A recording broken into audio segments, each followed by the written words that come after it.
இன்று திரு அவையானது தூய்மை மிகு மூவொரு கடவுள் என்ற பெருவிழாவை கொண்டாடுகிறது. மூவொரு கடவுளுடைய பெருவிழாவினுடைய வாழ்த்துக்களை உங்கள் அனைவருக்கும் உரித்தாக்கிக் கொள்வதிலே நான் மகிழ்ச்சி அடைகிறேன். தந்தை, மகன், தூய ஆவியார் உங்கள் அனைவரையும் பாதுகாத்து வழி நடத்த வேண்டும் என்று நான் ஜெபிக்கிறேன். இந்த திருவிழாவினுடைய வரலாறு என்ன? இந்த திருவிழா எப்படி துவங்கப்பட்டது? இந்த திருவிழாவானது 4வது நூற்றாண்டிலே ஸ்பெயின் நாட்டிலே அவர்கள் கொண்டாட துவங்குகிறார்கள். 4வது நூற்றாண்டில் ஸ்பெயின் நாட்டில் 7வது 8வது நூற்றாண்டிலே இந்த விழாவானது பல்வேறு நாடுகளுக்கு பரவ துவங்குகிறது. ஸ்பெயின் நாட்டில் இருந்து பல நாடுகளுக்கு இந்த விழாவானது பரவ தொடங்கி பல நாடுகளில் இதை கொண்டாடுகிறார்கள். 1334ஆம் ஆண்டு அப்போது திருத்தந்தையாக இருந்த 22ஆம் அருளப்பர் இந்த விழாவை அங்கீகாரம் செய்கிறார். இந்த விழாவானது உலகம் முழுவதுமாக, திருச்சபை முழுவதுமாக இந்த விழா கொண்டாட வேண்டும் என்று ஆணை பிறப்பிக்கிறார், அனுமதி கொடுக்கிறார். அதனுடைய அடிப்படையில் தூய ஆவியாருடைய பெருவிழாவை கொண்டாடிய அடுத்த ஞாயிறு, பெந்தகோஸ்தே பெருவிழாவை கொண்டாடிய அடுத்த ஞாயிறு இந்த விழாவானது கொண்டாடப்படும் என்று திருச்சபை அறிவிக்க அன்றில் இருந்து இந்த விழாவை நாம் கொண்டாடி கொண்டு வருகிறோம். கடந்த ஞாயிற்றுக்கிழமை நாம் என்ன விழாவை கொண்டாடினோம்? பெந்தகோஸ்தே பெருவிழா. எனவே இந்த ஞாயிற்றுக்கிழமை நாம் மூவொரு கடவுளுடைய பெருவிழாவை நாம் கொண்டாடுகிறோம். என்னுடைய மறைவுரையை நான் 2 விதங்களாக பிரித்து பார்க்கிறேன். நான் இன்றைய வாசகங்களை மையப்படுத்தி இன்றைக்கு நான் மறைவுரை வழங்கவில்லை. மூவொரு கடவுள் என்ற இந்த கான்செப்ட், இந்த தத்துவம், இந்த பொருள், இந்த உண்மை விவிலியத்திலே எங்கெல்லாம் இடம்பெற்றிருக்கிறது? மூவொரு கடவுள் என்ற ஒரு விஷயம் விவிலியத்திலே இருக்கிறதா? மூவொரு கடவுள் இந்த வார்த்தைகள் நம்முடைய விவிலியத்திலே நாம் பார்க்க முடிகிறதா? ஆக விவிலியத்தினுடைய பார்வையிலே மூவொரு கடவுள், அதுக்குண்டான சான்றுகள். 2வது பகுதியாக மூவொரு கடவுள் என்று உங்களுக்கும் எனக்கும் கொடுக்கக்கூடிய சவால்கள் என்ன? What are the challenges? இந்த விழாவை கொண்டாடி விட்டு நாம் அப்படியே போய்விடப் போகிறோமா? அல்லது இந்த விழா நமக்கு கொடுக்கிற சவால்களை நம்முடைய வாழ்க்கையிலே ஏற்றுக்கொண்டு வாழ முடியுமா? ஆக நம்முடைய வாழ்க்கையை இந்த விழாவோடு ஒப்பிட்டு பார்ப்போம். ஆக முதல் பகுதியாக மூவொரு கடவுள் விவிலியத்துடைய பார்வையிலே நமக்கு கிடைக்க பெறுகிற சான்றுகள் என்ன? தொடக்க நூல் 1ஆம் அதிகாரம் 26 வசனத்தில் நாம் இப்படியாக வாசிக்கிறோம். அப்பொழுது கடவுள் நம் உருவிலும் நம் சாயலிலும் உண்டாக்குவோம். யாரை உண்டாக்குகிறார்? கடவுள் மனிதனை உருவாக்குகிறார். அந்த மனிதனை எப்படி உருவாக்க வேண்டும் என்று அவர் சொல்லுகிறார் என்றால், அப்பொழுது கடவுள் மனிதர்களை நம் உருவிலும் நம் சாயலிலும் உண்டாக்குவோம். இப்ப கடவுள் ஒரே ஒருவர் என்றால், கடவுள் ஒரு கடவுள், அவர் ஒரே ஒரு ஆளாக இருக்கிறார் என்றால், தந்தையான கடவுள் இப்படியாக சொல்லியிருக்க வேண்டும், மக்களை என் உருவில் உருவாக்குவேன், என் உருவில் என் சாயலில் உருவாக்குவேன் என்று சொல்லியிருக்க வேண்டும். ஆனால் இங்கே வார்த்தை நமக்கு சொல்லியது நம் உருவிலும் நம் சாயலிலும் உருவாக்குவோம். இப்போ இந்த நம் என்பது ஒருமையா பன்மையா? ஒருமையா பன்மையா? Single plural? ப்ளூரல். அப்ப ஆண்டவர் தந்தையான கடவுள் இந்த வார்த்தையை சொல்லிதான் மனிதனை உருவாக்குகிறார். மனிதனை நம் சாயலாக உருவாக்குவோம், நம் உருவில் உருவாக்குவோம்.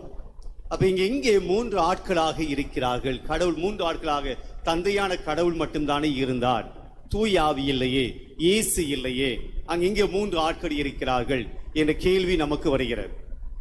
இப்போது அதே அதிகாரத்திலே 1ஆம் அதிகாரத்திலே கடவுள் உலகெல்லாம் படைப்பதற்கு முன்பாக ஆவியானவர் எதன் மீது அசைவாடி கொண்டிருந்தார்?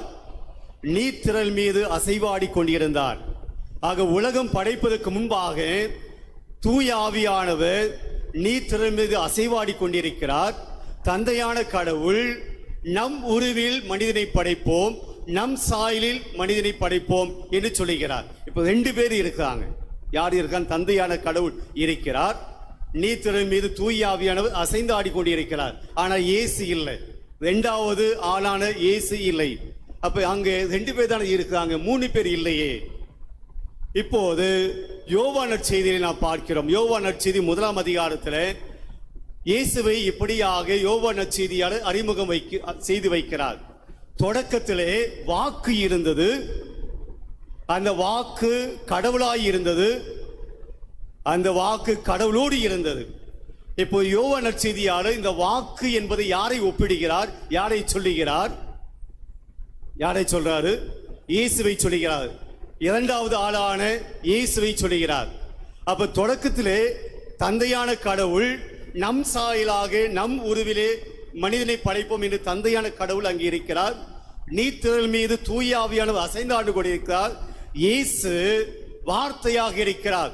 உலகத்தை படைப்போமாக, இந்த ஒளியை படைப்போமாக, வானத்தை படைப்போமாக என்று தந்தையான கடவுள் தன்னுடைய வார்த்தையின் வழியாக இந்த உலகத்தை படைக்கிறார்.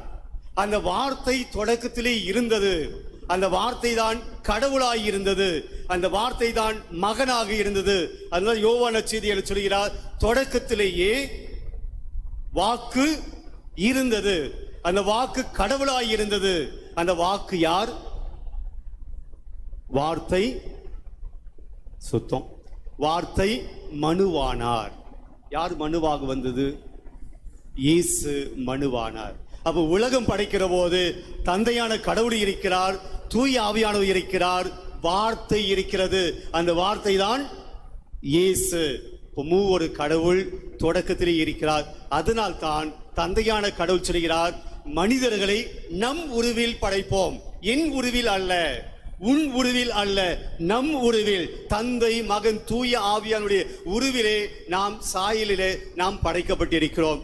ஆக ஒரே கடவுள் 3 ஆட்களாக உலகத்தின் தொடக்கத்திலேயே இருந்தார்கள் என்பது நமக்கு தெரிகிறது. மீண்டுமாக தொடக்க நூல் 3ஆம் அதிகாரம் 22ஆம் வசனத்திலே இன்னொரு காட்சியை நாம் பார்க்கிறோம். பின்பு ஆண்டவராகிய கடவுள் மனிதன் இப்பொழுது நம்முள், இந்த நம்முள் என்ற வார்த்தை ஒருமையா பன்மையா? Singular plural? பன்மை. நம்முள், நாம 3 பேர், நம்முள் ஒருவர் போல் நன்மை தீமை அறிந்தவனாகிவிட்டான். அப்ப இந்த நம்முள் என்று மீண்டும் தந்தையான கடவுள் சொல்லுகிறார், மனிதன் நம்மை போல அவனு நன்மை எது தீமை என என்பதை அறிந்து கொண்டான். நம்மை போல, என்னை போல அல்ல. அந்த வசனம் மீண்டும் மூவொரு கடவுளை நமக்கு சுட்டி காட்டுகிறது. புதிய ஏற்பாட்டுக்கு நாம் வருகிற போது மத்திய நற்செய்தி 3ஆம் அதிகாரம் 16ஆம் வசனத்தில் ஆண்டவர் இயேசு திருமுழுக்கு பெறுவதற்காக யோர்தான் நதியில் இறங்குகிறார். ஆக தந்தையா மகனான கடவுள் திருமுழுக்கு பெறுவதற்காக இயேசு யோர்தான் நதியிலே இறங்குகிறார். அப்போது தூய ஆவியானவர் புறா வடிவிலே வருகிறார். இதெல்லாம் கொஞ்சம் பழக்கமான வசனம் தானே. அப்ப புறா வடிவிலே யார் வருவது? தூய ஆவியானவர் இயேசுவின் மீது வருகிறார். தூய ஆவியானவர் இருக்கிறார். இயேசு மகன் அங்கே யோர்தான் நதியிலே திருமுழுக்கு பெற இருக்கிறார். 2 பேர் வந்துட்டாங்க. இப்ப தந்தையான கடவுள் வானத்திலிருந்து ஒரு குரல் வருகிறது, இவரே என் அன்பார்ந்த மகன் என்று சொல்லுகிறார். அது யாரு? அது யாரு? யாருங்க தந்தையா என் அன்பான மகன் யார் சொன்னது?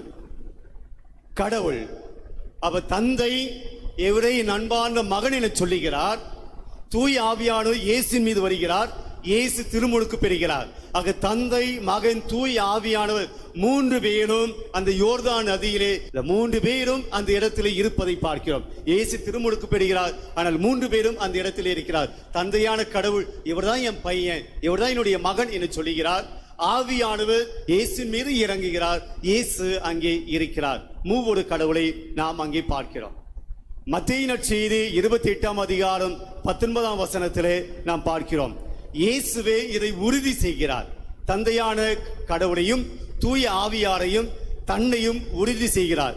தன்னுடைய சீடர்களுக்கு சொல்லுகிறார், எனவே நீங்கள் போய் எல்லா மக்களினத்தாரையும் சீடராக்குங்கள், தந்தை மகன் தூய ஆவியாரின் பெயரால் திருமுழுக்கு கொடுங்கள். யார் சொல்றது? இயேசு சொல்லுகிறார். என்ன சொல்லுகிறார்? தந்தை மகன் தூய ஆவியாரின் பெயரால். இதான் அந்த தந்தை மகன் தூய ஆவி என்கிற மூவொரு கடவுளுடைய தத்துவம். இப்ப இயேசுவே விவிலியத்தில் தந்தை மகன் தூய ஆவி நாங்கள் 3 பேராக இருந்தாலும் ஒரே கடவுளாக இருக்கிறோம் என்பதை அங்கே நாம் பார்க்கிறோம். யோவான் நற்செய்தியிலே 26ஆம் வசனத்தில் மீண்டும் சொல்கிறார், என் பெயரால். இயேசு சொல்கிறார், என் பெயரால் மகன், என் பெயரால் தந்தை கடவுள் அனுப்ப போகிற தூய ஆவியாராம் துணையாளர் உங்களுக்கு அனைத்தையும் கற்றுத் தருவார். நான் என் பெயரால் தந்தை அனுப்புகிற கடவுள் அனுப்புகிற துணையாளர் தூய ஆவியார், தந்தை மகன் தூய ஆவியாளர், இந்த 3 பேரும் அங்கே செயல்படுவதை பார்க்கிறோம்.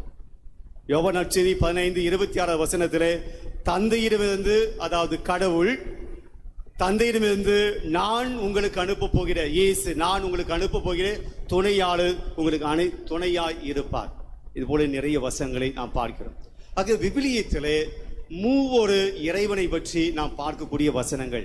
ஒரே கடவுள் 3 ஆட்களாய் செயல்படுகிறார்கள். எனவே விவிலியத்திலே மூவொரு கடவுளுக்கு சான்றுகள் இருப்பதை பார்க்கிறோம். இது ஒரு கட்டுக்கதை அல்ல. பிரியமானது, இப்போது இந்த மூவொரு கடவுளுடைய விழா உங்களுக்கும் எனக்கும், உங்கள் வாழ்க்கைக்கும் என் வாழ்வுக்கும் சொல்ல வருகிற செய்தி என்ன? ஒரு 3 விஷயங்களை, 3 கருத்துக்களை உங்களோடு பகிர்ந்து நான் நிறைவு செய்கிறேன்.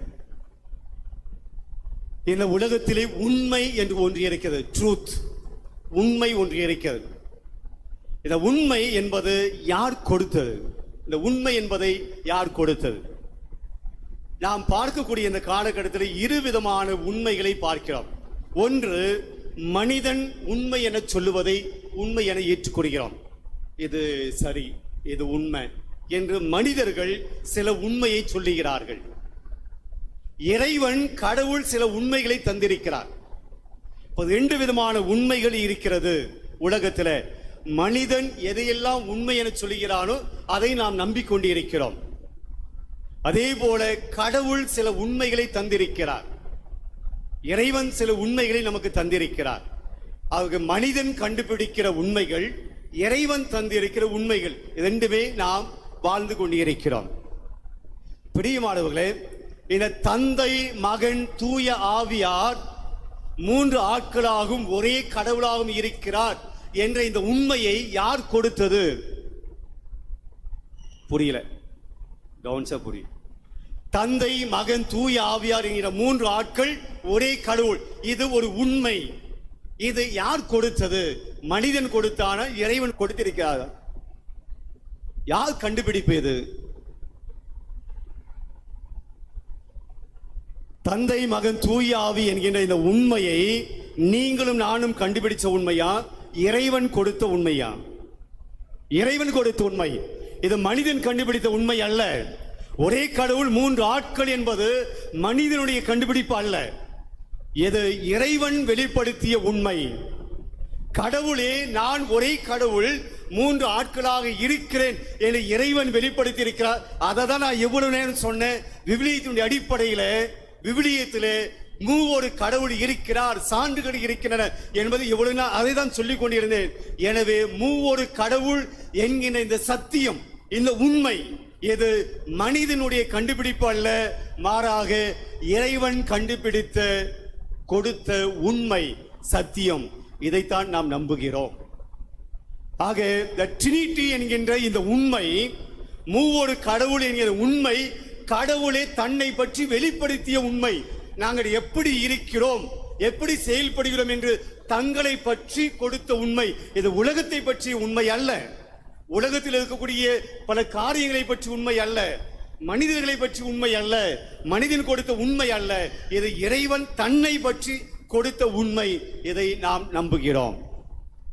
பிரியமானவர்களே, அப்ப மூவொரு கடவுள் இந்த விழா நமக்கு கொடுக்கிற செய்தி என்னவென்றால், மூவொரு கடவுள் என்கின்ற இந்த சத்தியம், இந்த கோட்பாடு, இந்த ஐடியா, இந்த நம்பிக்கை, இது இறைவன் கொடுத்தது, மனிதன் கொடுத்தது அல்ல. இறைவன் கொடுத்த உண்மை எப்போதுமே மாறாது. அது சத்தியம், எப்போதுமே இருக்கும். என்றைக்கு சொல்லப்பட்ட அந்த உண்மை, படை ஏற்பாடு தொடங்கப்பட்ட அந்த காலத்தில் சொல்லப்பட்ட வெளிப்படுத்தப்பட்ட உண்மை இன்றும் திருச்சபை நம்பிக்கொண்டிருக்கிறது. இந்த உண்மை மாறாது. நீங்க மாறலாம், நான் மாறலாம், ஆனால் மூவொரு கடவுள், ஒரே கடவுள், மூன்று ஆட்களின் இந்த உண்மை ஒருபோதும் மாறாது. ஆனால் மனிதன் சொல்லுகிற உண்மைகள் மாறும். மனிதன் சொல்லுகிற உண்மைகள் மாறும். டிஸ்ட்ரிக்ட் கோர்ட்ல சொன்ன உண்மை ஹை கோர்ட்ல பொய் ஆகுது. ஹை கோர்ட்ல சொன்ன உண்மை சுப்ரீம் கோர்ட்ல பொய் ஆகுது. எப்படி ஒரு உண்மை பொய் ஆகும்? இங்கே உண்மை என்றால் எல்லா இடத்திலும் உண்மை இருக்க வேண்டும். அது எந்த டிவிஷனல் கோர்ட் ஆனாலும் சரி, ஹை கோர்ட் ஆனாலும் சரி, சுப்ரீம் கோர்ட் ஆனாலும் சரி. ஆக ஒரு கோர்ட் இது உண்மை என்று சொல்லி நீதிபதி நீதி அளிக்கிறார். இது உண்மைதான், இந்த சான்று உண்மையாக இருக்குது, எனவே இந்த நீதி, இந்த வழக்குக்கு இதான் நீதி என சொல்கிறார். இது உண்மை என்ற சான்று ஏற்றுக்கொள்கிறார். அப்ப இது உண்மை என்றால் இதே உண்மைத்தான் மேல் இடத்துக்கு செல்கிற போது, ஹைகோர்ட்டுக்கு செல்கிற போது அது உண்மையாகத்தானே இருக்க வேண்டும். உண்மை என்றால் உண்மை மாறாது, ஆனால் மாறுகிறது. பல வழக்குகளை பார்க்கிறோம். இங்கே உண்மை என்று ஏற்றுக்கொள்ளப்பட்ட விஷயம் இன்னொரு கோர்ட்டிலே உண்மை அல்ல, அது பொய் என சொல்கிறார்கள். அங்கே பொய் என சொல்லப்பட்ட அதே வழக்கு இன்னும் சுப்ரீம் கோர்ட் போகிற போது அது உண்மை என சொல்கிறார்கள், அது பொய் என சொல்கிறார்கள். எப்படி ஒரு உண்மை பொய்யாகும், ஒரு உண்மை மெய்யாகும்? மாறி மாறி எப்படி போய்கொண்டே இருக்கும்? இடத்துக்கு ஏற்றா போல் உண்மைகள் எப்படி மாறும்? மாறும். ஏனென்றால் அது கடவுள் கொடுத்த உண்மை அல்ல, மனிதன் கொடுக்கிற உண்மை. மனிதன் சொல்லுகிற உண்மை மாறிக்கொண்டே இருக்கும். ஆனால் இறைவன் சொல்லுகிற உண்மை ஒருபோதும் மாறாது. இந்த மூவொரு கடவுள் என்கிற சத்தியம், இந்த உண்மை இன்றைக்கு கண்டுபிடித்த உண்மை அல்ல, மனிதன் கண்டுபிடித்த உண்மை அல்ல, இது இறைவன் கண்டுபிடித்த உண்மை. இது ஒருபோதும் மாறாது. இது நமக்கு புரியுதா புரியலையா அது வேற விஷயம். ஒரு கடவுள் மூன்று ஆட்கள் எப்படி இருப்பாங்க, இது புரியுதா புரியலையா அது வேற விஷயம். ஆனால் உண்மை மாறாது. இந்த உண்மை எனக்கு புரியல என்பது வேற, ஆனால் உண்மை என்பது உண்மையாகத்தான் இருக்க முடியும். ஆக இறைவன் கொடுத்திருக்கிற இந்த உண்மைதான் மூவொரு கடவுள். பிரியமானவர்களே, இன்றைக்கு இந்த உண்மையை பற்றி நாம் யோசிப்போம். இந்த மூவொரு கடவுள் என்ற இந்த விழா இறைவன் கொடுத்த ஒரு உண்மையை வெளிப்படுத்துகிறார், தன்னை பற்றி உண்மையை வெளிப்படுத்தியிருக்கிறார். இன்றைக்கு எங்கே உண்மை இருக்கிறது? எங்கே உண்மை இருக்கிறது? இன்றைக்கு இந்த உலகத்திலே உண்மை என்பது ட்ரூத் இல்லை. தனிப்பட்ட வாழ்க்கையில், நம்முடைய வாழ்க்கையிலே உண்மை என்பது இல்லை. நம்முடைய பேச்சிலே உண்மை என்பது இல்லை. நம்முடைய உறவுகளில் உண்மை என்பது இல்லை. நம்முடைய குடும்ப வாழ்க்கையில் உறவுகள் என்பது உண்மையாக இல்லை. நம்முடைய தொழிலில், நாம் செய்கின்ற பணியில் நாம் உண்மையாக இல்லை. இன்றைக்கு எல்லா இடங்களிலும் உண்மை அழிக்கப்பட்டிருக்கிறது, மறைக்கப்பட்டிருக்கிறது. நாம் பொய்யான ஒரு வாழ்க்கை வாழ்ந்து கொண்டிருக்கிறோம். உண்மையை ஏற்றுக்கொள்ள மறுக்கிறோம், பொய்மைகளை ஏற்றுக்கொள்கிறோம். பொய்கள் அழகாக இருக்கின்றன, பொய்கள் சந்தோஷத்தை கொடுக்கின்றன, பொய்கள் நிம்மதியை கொடுக்கின்றன, பொய்களை மிக எளிதாக நாம் நம்புகிறோம். ஆனால் உண்மைகள் கசக்குகின்றன, உண்மைகள் நமக்கு கசப்பாய் இருக்கின்றன. உண்மையை ஏற்றுக்கொள்வதில்லை, நாம் போலியாக வாழ்ந்து கொண்டிருக்கிறோம். எப்போது தந்தை, மகன், தூய ஆவியானவர் என்கிற இந்த உண்மையை நான் ஏற்றுக்கொண்டிருக்கிறேனோ, இறைவன் ஒரு கடவுளாக இருக்கிறார், மூன்று ஆட்களாக செயல்படுகிறார் என்கிற இந்த உண்மையை நான் நம்புகிறேனோ, அந்த உண்மையை நம்புகிற நான் என் வாழ்க்கையிலும் கூட உண்மை உள்ளவனாக இருக்க வேண்டும். இன்னைக்கு நான் என் வார்த்தையில் உண்மை இருக்கா? என்னுடைய உறவுகளில் உண்மையாக இருக்கிறேன் நான்? என்னுடைய எண்ணங்களில் நான் உண்மையாக இருக்கிறேன் நான்? என் குடும்பத்தில் என் கணவனுக்கு, என் மனைவிக்கு, என் பிள்ளைகளுக்கு, என் பெற்றோர்களுக்கு நான் உண்மையுள்ளவனாக இருக்கிறேன் நான்? நான் செய்கிற தொழிலில் உண்மை உள்ளவனாக இருக்கிறேன். நான் என்னுடைய அன்றாட வாழ்க்கையில நான் செய்கிற ஒவ்வொன்றிலும் am I sincere? அப்போ என் வாழ்க்கை முழுவதுமாக நான் உண்மையை கடைபிடிக்காமல் தந்தை மகன் தூய ஆவியானுடைய பெயரால் என்று சிலுவை அடையாளம் வரைகிறேனே, தந்தை மகன் தூய ஆவி என்கிற இந்த உண்மையை நான் உச்சரிக்கிறேனே, உச்சரிப்பது வேறு, வாழ்க்கை வேறாக இருக்கிறது. தந்தை மகன் தூய ஆவி என்கிற உண்மையை ஏற்றுக்கொள்கிற நான் என் வாழ்க்கையில் உண்மை உள்ளவனாக இல்லை. கான்ட்ரடிக்ஷன். ஒவ்வொரு தடவையும் தந்தை மகன் தூய ஆவியானவர் என்று நான் சிலுவை அடையாளமிட்டு வரைகிற போது, ஜபத்தை சொல்கிற போது, அந்த ஜபம் எனக்கு கற்றுக் கொடுக்கிற செய்தி, எனக்கு நினைவுறுத்துகிற செய்தி என்னவென்றால், நீயும் உண்மை உள்ளவனாக இரு. இந்த ஜபத்தை சொல்கிறாய், இதை நம்புகிறாய், தந்தை மகன் தூய ஆவியானவர் என்கிற உண்மையை நம்புகிற நீ உன் வாழ்க்கையிலும் உண்மை உள்ளவனாக இருக்க வேண்டும். இதுதான் இந்த விழா நமக்கு சொல்கிற முதல் செய்தி. நம்ம அதெல்லாம் எங்க யோசிக்கிறது? அவெல்லாம் முடிஞ்சிச்சு. தந்தை மகன் தூயாவி, தந்தை மகன் தூயாவி என சிலுவை அடையாளம் வரைகிற போது இந்த உண்மையை, இந்த சத்தியத்தை நான் நம்புகிறேன், இந்த உண்மையை ஏற்றுக்கொள்கிறேன் என்றுதான் நாம் இந்த சிலுவை அடையாளத்தை வரைகிறோம். இங்க உண்மையை நான் ஏத்துக்கிறேன்னு சொல்லிட்டு என் வாழ்க்கையில நான் உண்மை இல்லாம இருக்கிறேன், உண்மையை பேசுவதில்லை, பொய்யை பேசுகிறேன், பொய்யை நம்புகிறேன், பொய்யை உரைக்கிறேன், பொய்மையான வாழ்க்கை வாழ்கிறேன் என்றால் மூவொரு கடவுளுக்கு எதிராக நாம் பாவம் செய்கிறோம். மூவொரு கடவுளுக்கு எதிராக நாம் பாவம் செய்கிறோம். இதுதான் முதல் செய்தி. ரொம்ப எளிமையாக சொல்ல வேண்டும் என்றால், am I sincere to my God? am I sincere to the Trinity? மூவொரு கடவுள், மூவொரு கடவுள் என்கிற இந்த உண்மையை, இந்த சத்தியத்தை நான் ஏற்றுக்கொண்டிருக்கிறேன், அதை ஜெபிக்கிறேன், அதை சொல்லுகிறேன் என்றால் என் வாழ்க்கையிலே எங்கே உண்மை இருக்கிறது? am I sincere to myself? am I sincere to my God? am I sincere to my belief? am I sincere to my family, my husband, my wife, my children, my parents, my profession? am I sincere in my life? நான் உண்மை உள்ளவனாக இருக்கிறேனா? இதுதான் முதல் கேள்வி. நாம் நம்முடைய மனசாட்சி தொட்டு யோசிக்க அழைக்கப்படுகிறோம். இரண்டாவது, இன்றைய மூவொரு கடவுள் என்கிற இந்த விழா நமக்கு கொடுக்கக்கூடிய ஒரு சவால், ஒரு சேலஞ்ச். அதான் நான் சேலஞ்சு சொல்றேன், ஒரு சவால் தான். என்ன சவால்? இந்த திருப்பலியை நாம் என்ன சொல்லி தொடங்கினோம்? எப்படி தொடங்கினோம் திருப்பலியை? தந்தை மகன் தூய ஆவியார். அது ஜெபம் சொல்லுகிற போது நாம் என்ன செய்கிறோம்? சிலுவை அடையாளம் வரைகிறோம். நமக்கு ஞானஸ்தானம் கொடுக்கப்பட்ட போது என்ன சொல்லி குருவானவர் நம்மை தண்ணீர் ஊற்றி கழுவினார்?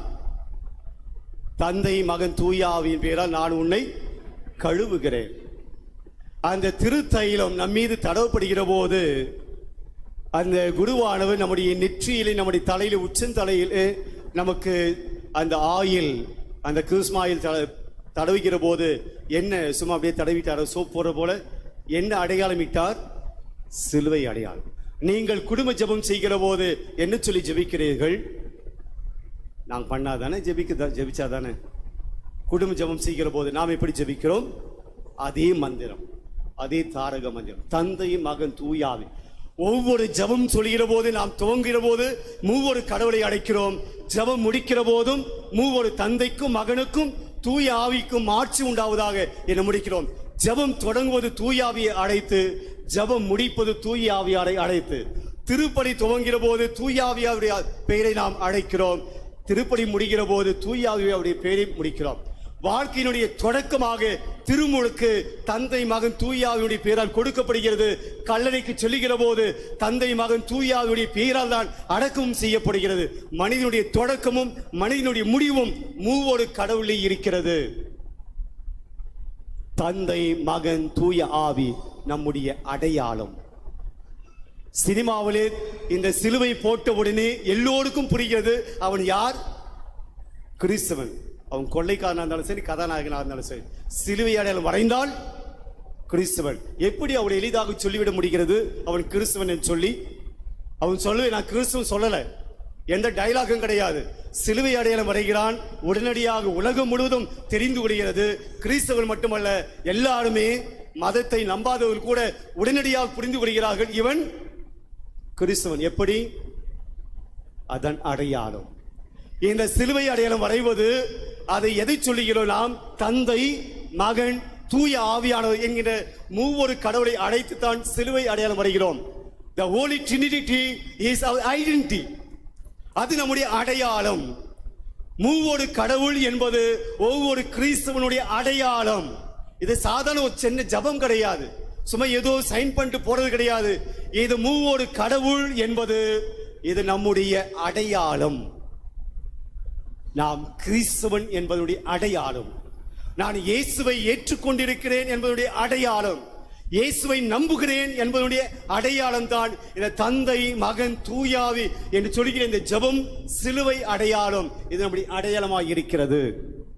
பிரியமானவர்களே, இந்த தந்தை, மகன், தூயாவி சிலுவை அடையாளம் வரைகிற போது நாம் மேலிருந்து கீழாக ஒரு கோடும், வலது பக்கத்திலிருந்து இடது பக்கமாக இன்னொரு கோடும் நாம் வரைகிறோம். அதன் சிலுவை. வெர்டிகல் அண்ட் ஹரிசாண்டல் என சொல்கிறோம். இதுல ஹரிசாண்டல் என்பது வலது பக்கமாக இடது பக்கமாக இருக்கிறது. இந்த ஹரிசாண்டல் என்பது யார்? இந்த வலது பக்கமாக இடது பக்கமாக இருப்பது யார்? நாம் எல்லோரும். அப்ப நேர்கோடாக இருப்பது, அடுப்போங்க சிலுவை கூட உங்களுக்கு தெரியல, பின்னாடி இருக்கு பாருங்க. நேர்கோடாக இருப்பது யார்? கடவுள். நாம் வலது பக்கமாக இடது பக்கமாக இருக்கிறோம். நடுவில் இருக்கக்கூடியவர் ஆண்டவர். இந்த வலதுபுறம் இடதுபுறம் ஒன்றாக இணைப்பது யாராக இருக்கிறார்? இயேசுவாக இருக்கிறார். பிரியமானவர்களே, இன்றைக்கு தந்தை, மகன், தூய ஆவியானவர் எனது சிலுவை அடையாளம் வரைகிற போது ஒவ்வொரு கிறிஸ்தவரும் இந்த சிலுவை அடையாளத்தை வரைகிற போது நான் கிறிஸ்தவன் என்பதை வெளிப்படுத்துகிறோம். அதுதான் நம்முடைய அடையாளம். நாங்கள் கிறிஸ்தவர்கள். ஆனால் இந்த அடையாளம் என்னுடைய அடையாளமாக நீங்களும் நானும் வைத்திருக்கிறோம் என்றால் இல்லை. என்னுடைய அடையாளம் கிறிஸ்தவன் என்பது அல்ல. இன்றைக்கு என் அடையாளம் என்னுடைய ஜாதியாக இருக்கிறது. என் அடையாளம் என்னுடைய மொழியாக இருக்கிறது. என் அடையாளம் நான் இந்த இனத்தை சார்ந்தவனாக இருக்கிறேன். என்னுடைய அடையாளம் இந்த பகுதியை சார்ந்தவனாக இருக்கிறேன். இந்த மொழியை பேசுபவனாக இருக்கிறேன். இதுதானே நம்முடைய அடையாளமாக இருக்கிறது. நாங்க இந்த காஸ்ட், நாங்க இந்த ஜாதி, நாங்க இந்த மதம், நாங்க இந்த மொழி பேசுறவங்க, நாங்க இந்த பகுதியில் இருக்கிறவர்கள். எது நம்முடைய அடையாளம்?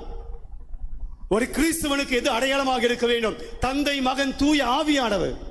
நான் கிறிஸ்தவன் என்பதை சொல்லிக் கொடுக்கக்கூடிய சிலுவை அடையாளம் நம்முடைய அடையாளமாக இருக்கிறது. That is our identity. The Holy Trinity is our identity. ஆனால் இன்றைக்கு என் அடையாளமாக நான் எதை வைத்திருக்கிறேன்? பல பேருக்கு நம்முடைய ஜாதி தான் நம்முடைய அடையாளமாக இருக்கிறது. நான் இந்த காசு சார்ந்தவன், இந்த பிரியமானவர்களே, ஏன் இந்த பிளவு? ஏன் இந்த பிரிவினைகள்? ஏன் நம்முடைய பங்கை கூட எடுத்துக்கொள்வோம்.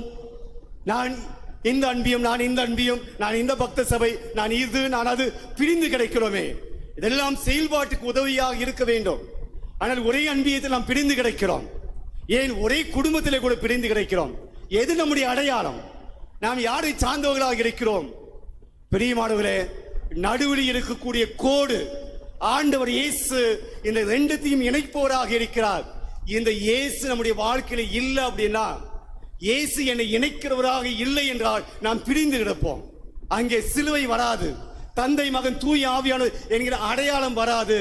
இன்றைக்கு உங்க குடும்பத்துல கணவனாக, மனைவியாக, பிள்ளைகளாக உறவுகளை பிரிந்து கிடைக்கிறோம் என்றால், நம்முடைய சமூகத்தில் பிரிந்து கிடைக்கிறோம் என்றால், கிறிஸ்தவர்கள் நாம் பிரிந்து கிடைக்கிறோம் என்றால், நாம் இன்னும் இயேசுவால் இணையப்படவில்லை. இயேசு நம்மை இணைப்பவராக இல்லை.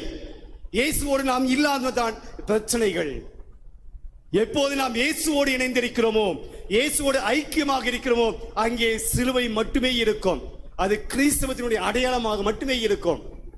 இயேசு என் வாழ்க்கையில் இல்லை என்றால், மூவொரு கடவுள் என்னுடைய வாழ்க்கையில் இல்லை என்றால், அது குடும்பமானாலும் பிரிந்து கிடப்போம், அது அன்பியமானாலும் பிரிந்து கிடப்போம், அது நம்முடைய பங்கானால் பிரிந்து கிடப்போம். திருச்சபையானால் பிளவுதான். இயேசு தான் இணைக்கிறவராக இருக்கிறார். மூவொரு கடவுள் தான் இணைக்கிறவராக இருக்கிறார். அப்போ நாம் ஒரு சமூகமாக இருக்கிறோம் என்றால், ஒரு கிறிஸ்தவர்கள் நாம் எல்லாம் ஒற்றுமையாக இந்த பகுதியிலே வாழ வேண்டும் என்றால், நமக்குள்ளே பிரிவினைகள் இல்லாமல் இருக்க வேண்டும் என்றால், நாம் யாரோடு ஐக்கியமாக வேண்டும்? மூவொரு கடவுளோடு ஐக்கியமாக. அது மூவொரு கடவுளில் சிலுவை அடையாளம் வரைந்தால் மட்டும் போதாது, அப்ப நம்முடைய வாழ்க்கையினுடைய மையமாக இருக்க வேண்டும். அப்படி இருந்தால்தான் இந்த மூவொரு கடவுள் நம்மை இணைப்போராக இருந்தால்தான் ஒற்றுமை இருக்கும்.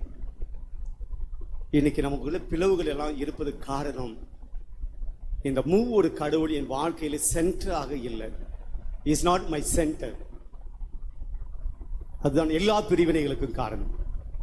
மூன்றாவது சேலஞ்ச், என்னுடைய விழா நம்ம கொடுக்கக்கூடிய மூன்றாவது சேலஞ்ச், சவால், இறுதியான சவால். Holy Trinity is a community. It creates a community.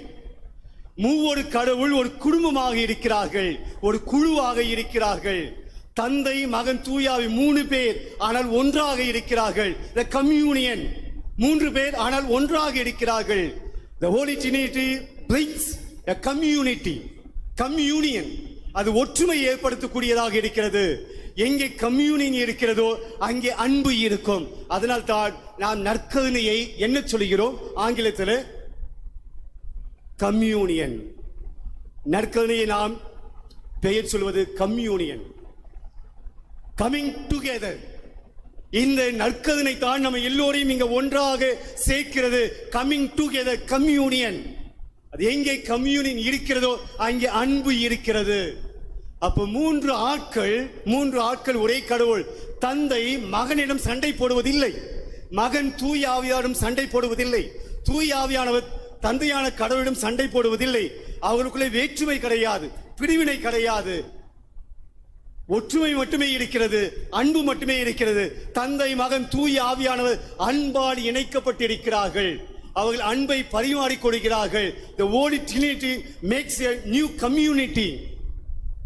இன்றைக்கு அந்த Holy Trinity, அந்த மூவொரு கடவுளை நான் சொல்லுகிறேன், ஜெபம் சொல்லுகிறேன், அடையாளம் வருகிறேன். ஆனால் எனக்குள்ளே ஒரு கம்யூனியன் இல்லை, ஒரு அன்பு இல்லை.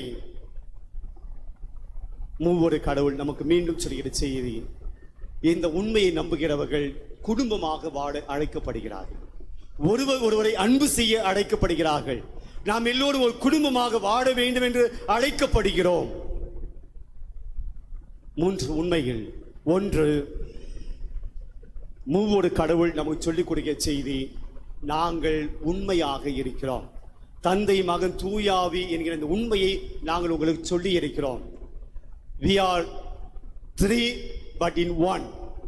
நாங்கள் ஒரே கடவுளாக இருக்கிறோம், 3 ஆட்களாக இருக்கிறோம். இந்த உண்மையை நாங்கள் உங்களுக்கு வெளிப்படுத்தி இருக்கிறோம். இந்த உண்மையை ஏற்றுக்கொண்டு ஜெபிக்கிற நீங்கள் உண்மை உள்ளவர்களாக இருக்கிறீர்களா? இதன் முதல் சேலஞ்ச் இன்றைய விழா நமக்கு வைப்பது. இரண்டாவது, மூவொரு கடவுள் என்கிற இந்த சத்தியத்தை, உண்மையை நாம் ஏற்று ஜெபித்து அடையாளம், சிலுவை அடையாளம் வரைகிறோம். ஆனால் என் வாழ்க்கையில மூவொரு கடவுள் என்னுடைய வாழ்க்கையினுடைய மையமாக இருக்கிறாரா? நாம் எல்லோரையும் ஒன்று சேர்ப்பவர் மூவொரு கடவுள் என்பதை நாம் நம்புகிறோமா? நம்முடைய வாழ்க்கை மூவொரு கடவுளால் இணைக்கப்பட்டிருக்கிறதா, அல்லது பிரிவினைகளோடு வாழ்ந்து கொண்டிருக்கிறோமா? அப்ப மூவொரு கடவுளுடைய ஜெபத்தை சொல்கிற நாம் பிரிவினைகளோடு வாழ்ந்து கொண்டிருக்கிறோம் என்றால் அந்த சத்தியத்துக்கும் அந்த உண்மைக்கு மாறான மக்களாக இருக்கிறோம். மூன்றாவது, தந்தை, மகன், தூயாவி இவர்களுக்குள் வேறுபாடு இல்லை, இவர்களுக்குள் சண்டை இல்லை, சச்சரவு இல்லை, எவ்விதமான போட்டி பொறாமைகள் இல்லை, அங்கே அன்பு மட்டுமே இருக்கிறது.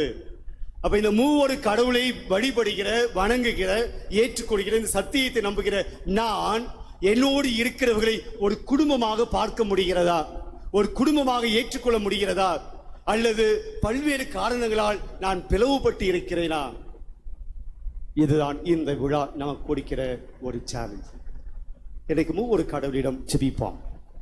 இனிமேல் ஒவ்வொரு தடவையும் தந்தை, மகன், தூய ஆவியானவர் என்று நாம் ஜெபிக்கிற போது எனக்குள் வந்து நிற்க வேண்டியவை இந்த 3 தான். நான் am I sincere to my God, to Trinity? என் மூவொரு கடவுளுடைய சத்தியத்தை சொல்லுகிறேனே, நான் என் கடவுளுக்கு உண்மையாக, என் வாழ்க்கையின் மனசாட்சிக்கு உண்மையாக, மக்கள் மத்தியில் உண்மையானவனாக நான் இருக்கிறேனா? ஒவ்வொரு தடவையும் ஒவ்வொரு கடவுளுடைய பெயரை சொல்லி நான் சிலுவையை அடையாளம் வருகிற போது என் வாழ்க்கையினுடைய சென்டராக இந்த மூவொரு கடவுள் இருக்கிறார்களா அல்லது நாங்கள் பிளவுபட்டு இருக்கிறேனா? ஒவ்வொரு தடையும் மூவொரு கடவுளுடைய பெயரை சொல்லி நான் ஜெபம் செய்கிற போது சிலுவை அடையாளம் வருகிற போது எனக்குள்ளே என்னை சுற்றி இருக்கிற என்னோடு வாழ்கிற இடையே நான் அன்போடு தான் இருக்கிறேனா? இந்த 3 எண்ணங்கள் நமக்கு வர வேண்டும். வருகிற நாட்களில நாம் சிந்திப்போம். இந்த மூவொரு கடவுள் நம்முடைய வாழ்க்கையினுடைய மையமாக வர வேண்டும், இருக்க வேண்டும் என்று தொடர்ந்து திருப்பலியிலே மன்றாடுவோம்.